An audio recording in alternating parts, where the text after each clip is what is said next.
Welcome to another quick video editing tutorial. If you have seen my video about photographing Mukang Chai last week, you've seen that I included a few time lapses there, and also a few weeks ago I did an introduction on how I process time-lapse movies in DaVinci Resolve, and you can refer to this video if you want to see how to import a time-lapse and how to edit it in DaVinci. In this video though, I'll focus on a problem which you can encounter when you're doing time-lapse, and this is flickering.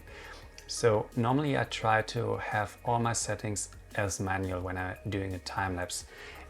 Though this way the aperture is the same, the exposure time is the same, and theoretically the brightness in the images should look roughly the same. But there are a few instances where this isn't the case. For one thing, if the light is changing very quickly, if you have fast moving clouds, you can get kind of a difference in the brightness of the individual images, and if you play it back very fast in a time-lapse, this can look ugly, so you get some kind of flickering.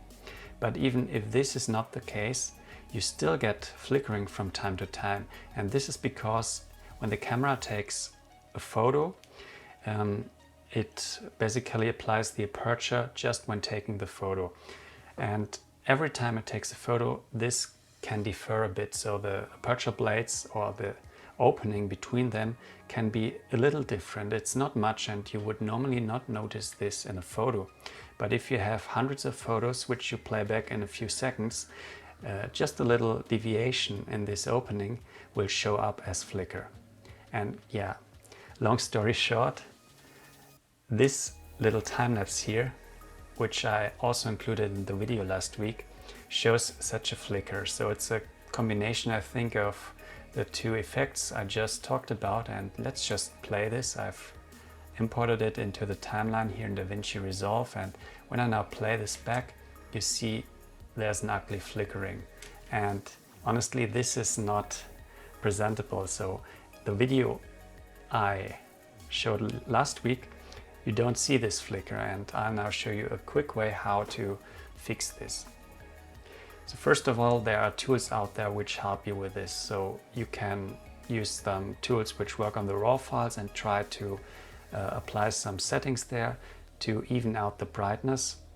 But most of the tools I found either cost something or the workflow is very cumbersome. So it's not very easy to integrate into my workflow here. And for such a video I have here, where I have no moving elements besides what's in the photo. So it's no motion time-lapse, it's just a static frame, and I take multiple photos. I can easily fix the flicker, and I do this with the following trick. So I have this base video here where I have the flicker, and now I duplicate it. So I'm holding down Alt and dragging up. So I now have the same video on another video layer just above the initial one.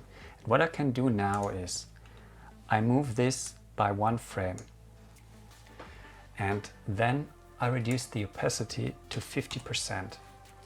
And when I now play this back, there's already much less flicker. And I can repeat this step once more, dragging up and then moving the video track by one frame. Now I reduce the opacity to 25%. And when I now play it back, the flicker is nearly gone. And you might say having these videos above each other with a shift and then the opacity reduced, this might cause problems if you have stuff moving through the frame. And that's true. So if I had a car moving here, and I could get some ghosting, but it's always worth a try, and it's an easy fix for many use cases. And for this use case, it certainly was the easiest fix for the flickering. So I had to share this with you because I find this is a very cool trick. And also the idea comes basically from noise averaging. So I have another video tutorial. It's a photography video tutorial where I show how to reduce noise in star photos.